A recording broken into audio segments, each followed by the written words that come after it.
The Strange Case of Dr. Jekyll and Mr. Hyde. By Robert Louis Stevenson. Chapter 5. Incident of the Letter. It was late in the afternoon, when Mr. Utterson found his way to Dr. Jekyll's door, where he was at once admitted by Poole, and carried down by the kitchen offices and across a yard which had once been a garden, to the building which was indifferently known as the laboratory or dissecting rooms.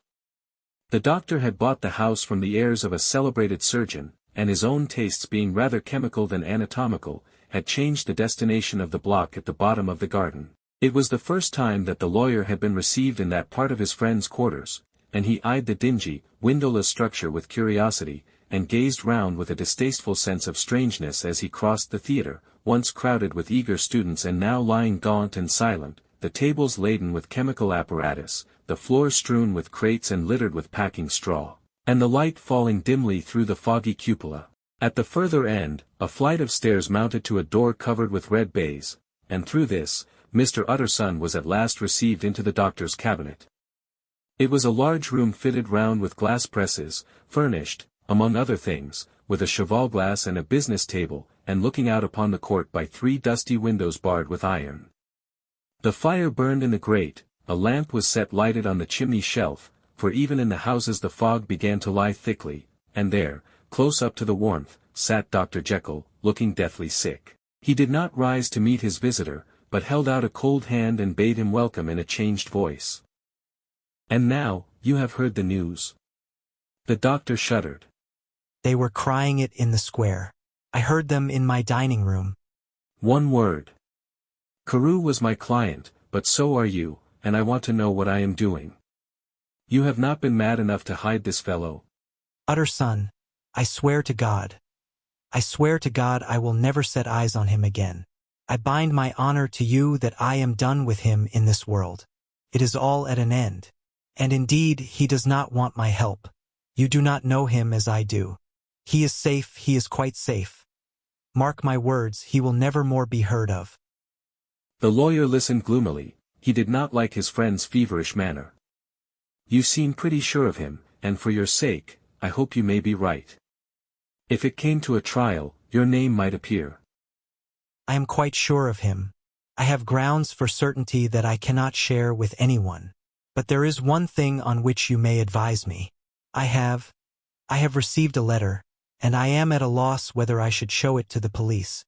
I should like to leave it in your hands, Utterson. You would judge wisely, I am sure. I have so great a trust in you."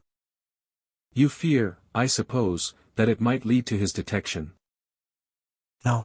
I cannot say that I care what becomes of Hyde. I am quite done with him.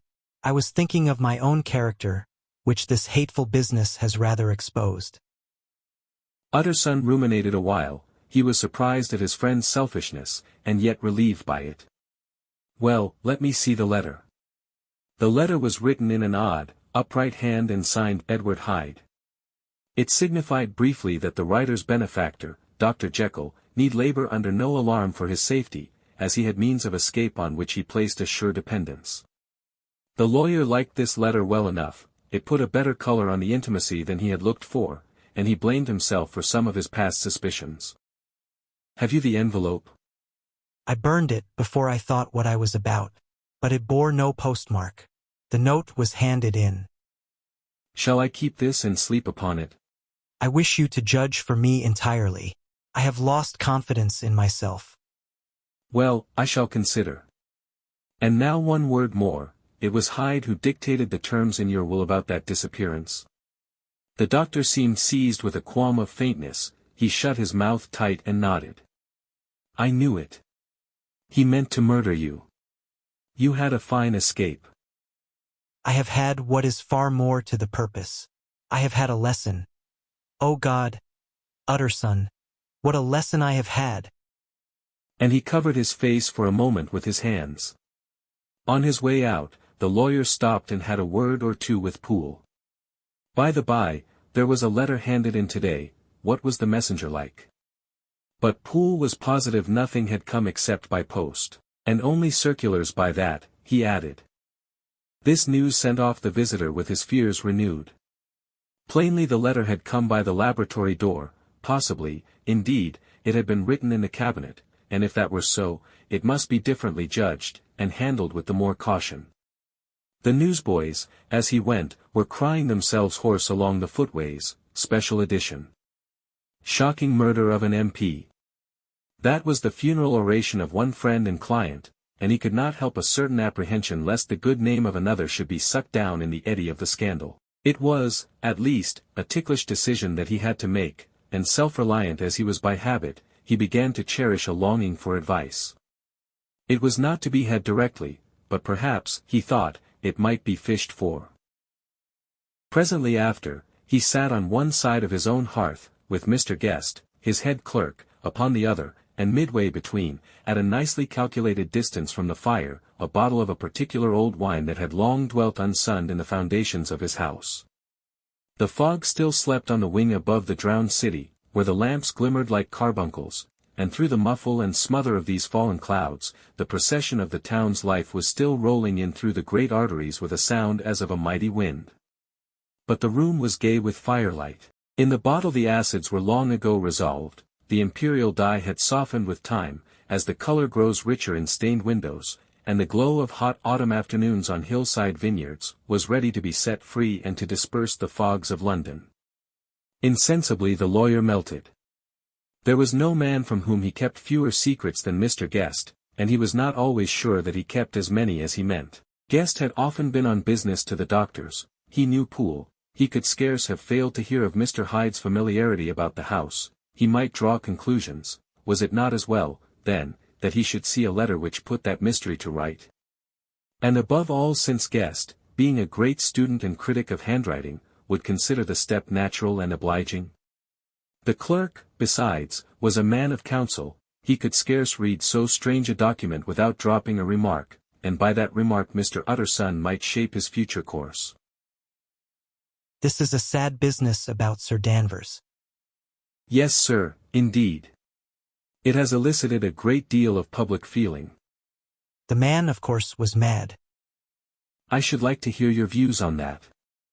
I have a document here in his handwriting. It is between ourselves, for I scarce know what to do about it, it is an ugly business at the best. But there it is, a murderer's autograph. Guest's eyes brightened, and he sat down at once and studied it with passion. No, sir, not mad, but it is an odd hand. And by all accounts, a very odd writer. Just then, the servant entered with a note. Is that from Dr. Jekyll, sir? I thought I knew the writing. Anything private, Mr. Utterson? Only an invitation to dinner. Why? Do you want to see it? Guest leaned forward eagerly. One moment. I thank you, sir. The clerk laid the 2 sheets of paper alongside and sedulously compared their contents. Thank you, sir. It's a very interesting autograph. There was a pause, during which Mr. Utterson struggled with himself. Why did you compare them, Guest? Well, sir, there's a rather singular resemblance. The 2 hands are in many points identical, only differently sloped. Rather quaint. It is, as you say, rather quaint. I wouldn't speak of this note, you know. No, sir. I understand.